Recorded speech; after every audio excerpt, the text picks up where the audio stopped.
숨어있는 경제사의 비밀을 파헤치는 경제사 평행 이론 한석준입니다. 그리고 돈쌤 한나쌤입니다. 어서 오세요. 반갑습니다. 어서 오세요. 자, 뭐 본격적인 얘기로 들어가기 전에 우리 두 분 쌤들은 어떻게 리미티드 에디션 좋아하십니까? 욕심나죠? 네. 그렇죠. 신발 하나에 뭐 100만 원 넘게 주고 사고. 그런 거 삽니까? 아, 저는 신발보다는 저 카메라 좋아합니다. 카메라? 네. 카메라 뭐 이거 빨간 딱지 이런 거 좋아합니까? 네. 어떻게 하셨어? 빨간 딱지? 독일 건데 네. 리미티드가 뭐 100대, 뭐 20대만 나오는 게 있거든요. 맞아요. 네, 그런 것들을 이제 사두면 돈이 되죠. 뭐 있으세요, 리미티드?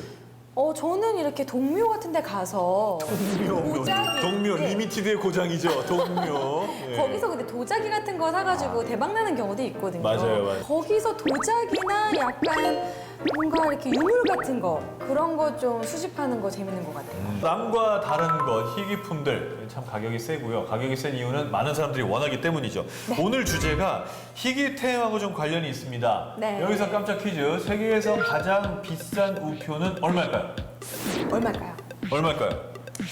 약 104억 원이라고 합니다. 104억 원. 이게 그것도- 무슨 빌딩도 아니고. 심지어 현재 가격인 거죠. 더 비싸질 거잖아요. 그러니까요. 네. 이런 게 있어요. 지금 내가 물어보고 깜짝 놀랐어요. 우표가 우표 104억 원이요? 현장이 영국령 가이아나에서 임시 우표였는데 네. 이게 비싸진 건 세계에서 한 장밖에 없기 때문이죠. 그런 희귀성. 그런데 원하는 사람들은 많고. 와, 그렇다고 1센트짜리를 104억 원? 그러니까요. 와. 이런 걸 흔히 이제 돈이라고 하죠. 네, 그렇지 않나요? 근데 저는 좀 이해가 안 돼요. 정확한 발음 감사합니다. 네. 근데 저는 충분히 이해되는 게 104억 원에 파잖아요. 네. 네. 나중에 120억은 될 거예요. 투자. 오늘 주제 공개하기 전에 짜잔, 짜잔. 갑자기? 이게 뭐예요? 이거 따님 거 아니에요? 저는 이 느낌 나는데. 아우, 좋아라. 라라라라라라. 따라라라라. 날 좋아한다.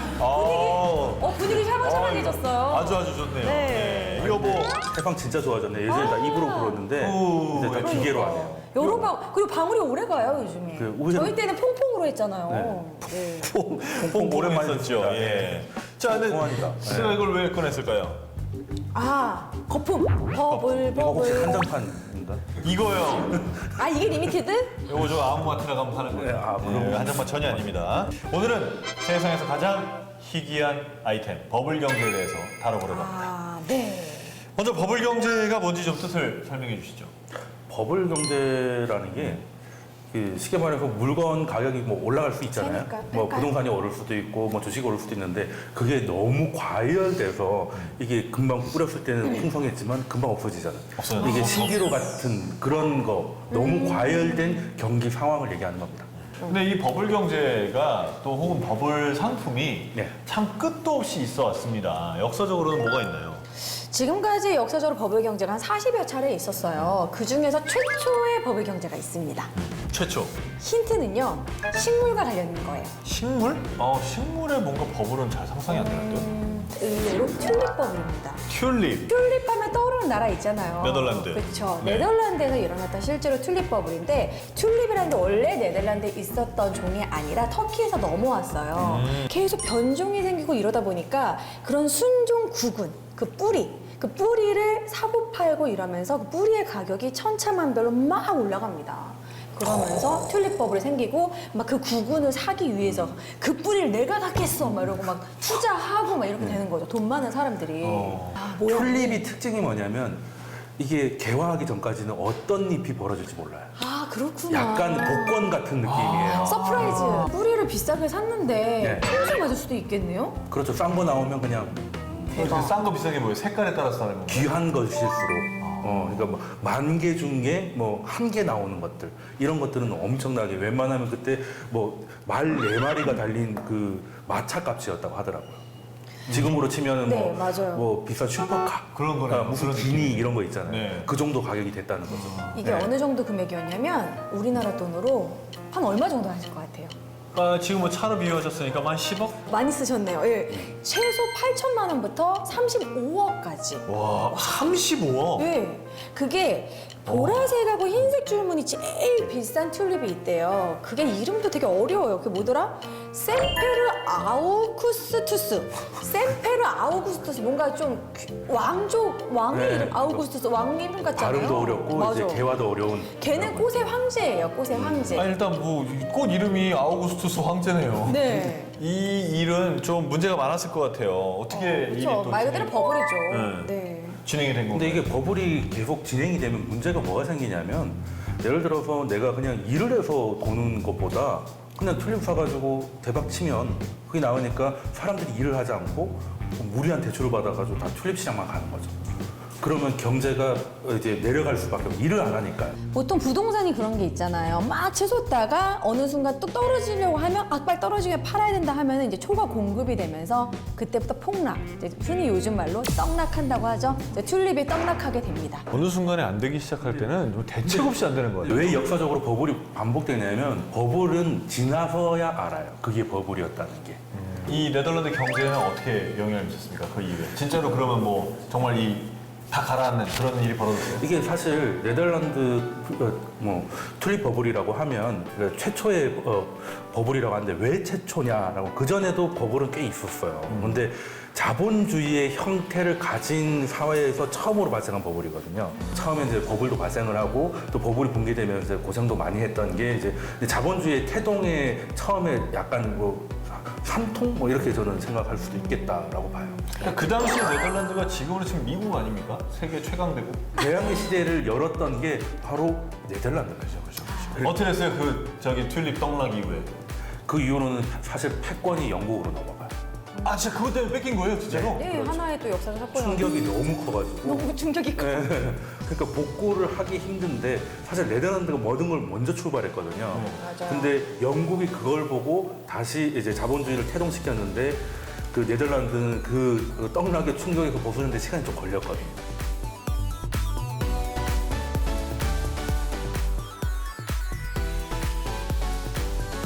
경제가 평행 이론이잖아요. 네. 그럼 튤립 버블하고 지금도 비슷한 게 또 일어난다는 거죠. 소름 끼치도록. 운영자 없이 디지털 결제 시스템을 운영하는 화폐를 가리키는 말은 하나, 둘, 셋. 가상화폐. 비트코인.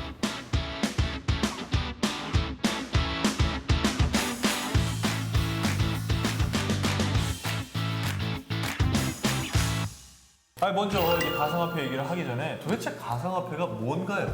네. 일단 가상화폐는 말 그대로 가상이잖아요. 네. 그러니까 이제 현물이 아닌 디지털에서만 존재하는 코드, 화폐인데 암호 코드. 사실 화폐라는 말은 정확하진 않아요. 화폐로 쓰이는 건 아니니까. 화폐라면 이제 커런시잖아요. 네. 근데 화폐라고 하면 우리 이제 신사비당 이런 찍혀 있는 돈을 보면 해야죠. 뭐가 돼 있습니까? 한국은행. 그렇죠. 근데 은행. 비트코인 어디서 발행해? 몰라요. 모르니까. 암호화 되니까. 그렇죠. 네. 진짜 발행할지도 모르겠네? 그렇죠. 네. 또 중앙은행이 하는 게 아니에요. 네. 달러에도 뭐라고 돼 있어요? USA. 뭐 신을 믿는 신안에서 우리 믿는다고 돼 있는데 그 전에는 뭐라고 돼 있어요? F. 뭐 달러 코인 뭐 블라블라가 있잖아요. 네. 한마디로 최종 대부자 어려운 말로 마지막에 보증서는 사람이 중앙은행일 때 이걸 화폐라고 해요. 국가 화폐라고 하는데 비트코인은 그 시스템만 존재하지 그거를 대부하는 사람이 기관이 없잖아요. 그래서 이게 특징이자 또 중앙은행이 돈을 찍으면 화폐 가치가 떨어지잖아요. 네. 근데 여기는 중앙은행이 없으니까 화폐 가치가 지켜지지 않을까 하는 게 하나의 예전에 그때 한창 2010년, 2011년 떴을 때 미국의 WD 얘기가 나오면서 달러가 떡락할 거라는 말이 많았거든요. 그러니까 이제 중앙은행이 없는 비트코인을 내가 갖고 있으면 뜨지 달러는 않을까? 떨어지니까 얘는 안 떨어지겠지. 심지어 올라가겠지라는 기대 때문에 그때부터 주목을 조금씩 받았죠. 그래서 돈쌤은 비트코인 하셨나요? 저는 예전에 제가 오래됐어요. 서울 올라왔을 때가 2010년에 올라왔는데 한 1년 정도 후에는 그때 이제 채굴이라고 하잖아요. 네. 네. 채굴을 요즘 채굴이라고 하면 뭐 공장 같은데 엄청나게 큰 선풍기 돌려가면서 하잖아요. 그때는 제 노트북으로 했어요. 노트북으로 됐죠, 초반에. 네, 그래서 한 500개도 모은 적이 있었어요. 그걸로 미스터 피자 사 먹고 막 그랬지. 네. 비트코인을 500개 모았다고요? 그때 하루에 2개인가 모였어요. 그걸 가지고 미스터 피자를 사 먹었어요? 사진 다니기 너무 신기해가지고. 아, 저 같은 사람 되게 많을걸요? 아. 5개 치고 워낙 오르잖아요. 지금 한 1,000만 원 정도 되니까 5천만 원. 5천만 원. 그 제네시스 한 대를 이제 피자로 바꿔 먹는 거지. 내가 그냥 노트북 며칠 돌렸을 뿐인데 여기서 피자가 나와. 그냥 나는 오늘 공짜 피자를 벌었다 이렇게 생각을 했겠죠. 네, 그런 사이트에서도 그렇게 팔아가 현금 받아서 뭐 주문해 먹고 있죠. 아 진짜 대단하다. 너무 아깝다 정말. 뭐 돈쌤의 답은 뻔히 제가 예상이 됩니다만 네. 그래도 다시 한번 확인하는 차원에서 네. 비트코인은 기회입니까? 저는 비트코인 자체로 돈을 버는 기업이 나오면 즉 수익모델이 확인되면 그때 들어가라고 말씀드리고 아. 싶어요. 네. 그때 들어가면 너무 늦는 거 아닌가요? 아니죠. 그때는 지금까지 비트코인의 가장 큰 약점이 해결됐기 때문에 오히려 그때는 새로운 가격을 열 수 있어요. 뭐가 돼야 되는 거예요? 예를 들면 그 지금 말씀하시는 비트코인 자체로 수익을 낸다는 게 무슨 말이에요? 암호화폐 같은 경우는 그 자체로 거래해서 뭐 남기고 이거 말고 그 자체로 부가가치 창출이 안 된다는 거죠. 닷컴 같은 경우는 인터넷에 처음에 뭐 신세계가 열릴 거라고 막 했다가 잠깐 꺼졌다가 지금 다시 올라와 있잖아요. 네. 그게 뭐겠습니까? 인터넷을 기반으로 돈 버는 기업들이 많아요. 대표적으로 지금 나가고 있는 유튜브 같은 것도. 그렇죠. 네. 구글. 암호화폐 자체로 돈을 버는 기업이 아직 안 나왔어요. 그게 나오면 그때 들어가셔도 충분히 약간 기회가 될 네, 것이다. 검증이 되지 않았다. 그러니까 이렇게 생각하시는 그 거예요? 자체의 그 부가가치 창출 능력이 아직 검증되지 않았다. 이거는 이제 워렌 버핏 할아버지의 의견이기도 합니다. 그 할아버지는 굉장히 보수적이신 분이라. 그래서 그분 요새 유튜브에 출연하시던데요? 버핏 형님이요? 네. 어디 나오시는? 친한 친구인 빌 게이츠 채널에 2번 등장하셨어요. 아 게스트로 나오시는구나. 거기 나가가지고 이제 커피 좀 알바하시더라고요. 아, Really one of our best items.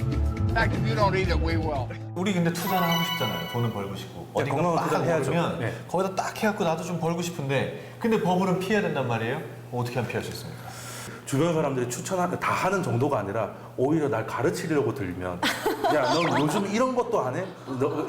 너 월급 받아서 뭐해? 뭐 이런 얘기 나오잖아요. 그러면 팔면 돼요. 말 그대로 할 때. 그렇죠. 네. 아니 그러면 아, 가르칠 때.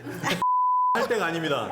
네. 더 보고 싶고 더 듣고 싶은 경제사 평행이론 오늘은 세상에서 가장 귀한 희귀템 버블 경제라는 주제로 저희가 한번 얘기를 나눠봤습니다. 오늘 주제에 대해서 한마디로 답을 좀 한다면 어떻게 하시겠습니까? 저는 정약용의 흐물심서가 생각이 납니다. 신중하고 또 신중해라. 두근두근하면 설렘에 빠지지 말고 신중하고 또 신중해라. 대중의 말을 거꾸로 가야 돼요. 네. 요즘 이거 안 하는 흑우 있냐 이런 얘기 나오잖아요. 네, 그럼 팔아야 됩니다. 네. 이거 왜 흑우라고 하는 거예요? 아 제가 입이 좀 요즘에 호구라는 말이 좀 너무 직선적으로 그러니까 흑우. 아 흑우가 호구였어요? 네네네. 흑우, 검은 소 이런 식으로. 흑우도 모르는 내가 나야말로 진짜 흑우네. 아, 네네네. 마지막으로 공식 질문 시간이죠. 버블 경제 내 통장에 미치는 영향은? 한순간의 꿈? 네. 한여름밤의 꿈? 뭐 이런 식으로. 아까 이런 생각이 나네요. 그 약간 장자의 꿈 이런 것처럼. 네. 이건 꿈이야. 막 이러면서 이런 거 있죠. 내가 돈을 잃은 건 이건 꿈이고 나는 잠들면 다시 원래로 돌아올 거야. 이런 현실 부정이 일어나지 않을까? 그런 생각이 들어요. 그런데 잠이 안 와. 슬퍼. 저는 이제 탐욕과 공포에서 좀 벗어나야 된다. 네, 좀 어렵게 얘기를 했는데 아까 얘기한 대로 너무 한쪽으로 얘기 나올 때 이제 반대로 생각하는 그런 건강한 투자를 한번 해봤으면 좋겠다. 귀가 너무 팔랑기면 안 그렇죠. 되겠네요. 네. 오늘 세상에서 가장 희귀템 버블 경제라는 주제로 살펴봤습니다. 경제사 정보가 우리 구독자분들의 경제적인 상황 또 여러분들의 지갑에 절대적으로 도움이 되기를 간절히 바랍니다. 다음 이 시간에도 더 좋은 정보 모아서 여러분께 보여드리겠습니다. 고맙습니다. 돈 벌려면 구독 누르세요. 알림, 좋아요.